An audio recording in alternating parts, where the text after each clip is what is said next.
Kaum muslimin sepakat semua keluar untuk mengejar Dajjal dan membunuhnya. Keluar dari kota Madinah satu orang yang namanya seperti namanya Nabi Muhammad SAW, Muhammad bin Abdullah, dan dia dari turunan Nabi SAW juga.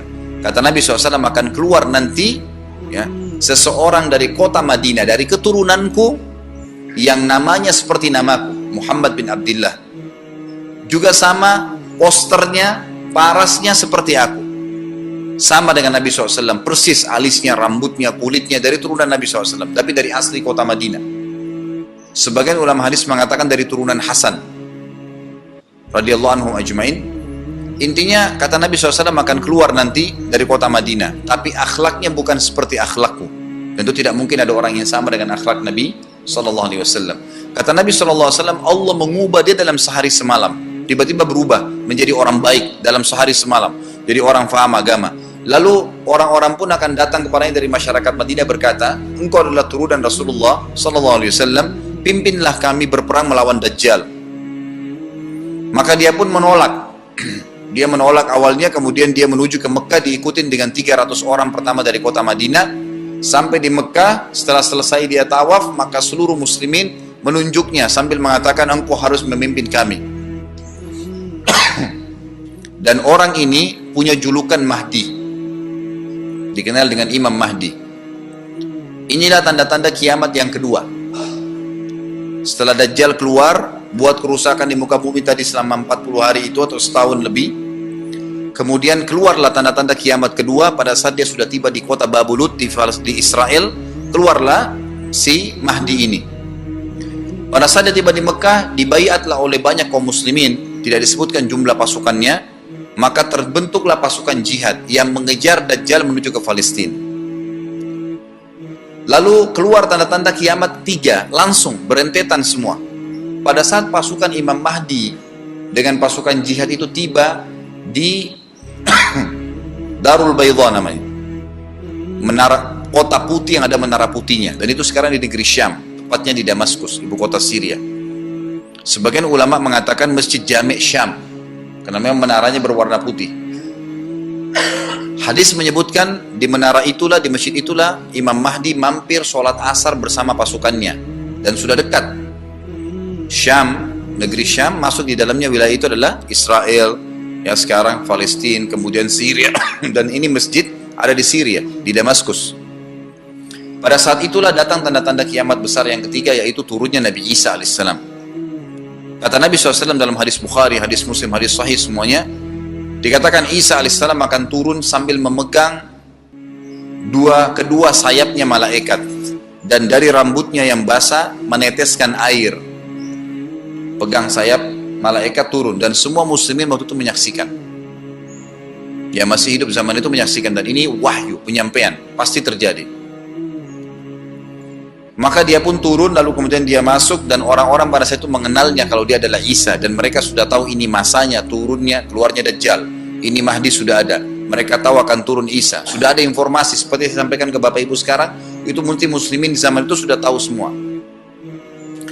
Maka Isa pun alaihissalam waktu itu dipersilakan oleh Mahdi untuk jadi imam, maka dia pun mengatakan tidak, imam dari kalangan kalian. Dan kata Nabi SAW, ini kemuliaan bagi umat ini, karena Nabi sholat di belakang umat ini. Semestinya kalau ada Nabi, pasti Nabi yang jadi imam, tidak mungkin digantikan oleh manusia biasa. Tapi waktu itu Imam Mahdi menjadi imam dan Nabi Isa sholat di belakangnya. Baik, sholatlah mereka, kemudian mereka menuju ke Palestina. 3 tanda-tanda kiamat sekaligus terjadi. Pada saat menuju ke Palestina, tiba di pintu gerbang Babulut. Dan di wilayah Babulut ini, kata Nabi SAW, nanti Isa akan masuk dan membunuh Dajjal. Dan setelah membunuh Dajjal, maka seluruh pengikut Dajjal dari kaum Yahudi akan bersebaran, sembunyi di bawah batu dan pohon, di atas batu dan di bawah pohon. Semuanya batu dan pohon itu akan berbicara kepada setiap pasukan mujahidin, berkata, wahai muslim, ini Yahudi di atas saya atau di bawah saya.